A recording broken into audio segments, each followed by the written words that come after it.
talk about how can you fix this problem on your Tandem app. So all you have to do, so you just click here on settings here.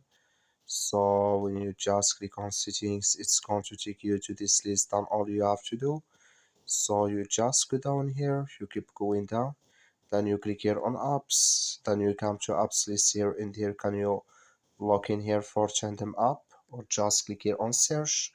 So then here add Tandem app here, then you click on it. So then it's going to take you to this list. You click here on force stop, then you click here on OK.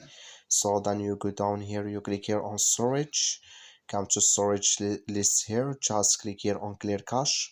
Then all you have to do, so you just go to your Play Store here, click here on Play Store, and you search for Tandem app. It's going to show for you like this. You will find here update, click on it, then it's going to work with you. That's all you have to do. Thank you for watching. Don't forget to support us by liking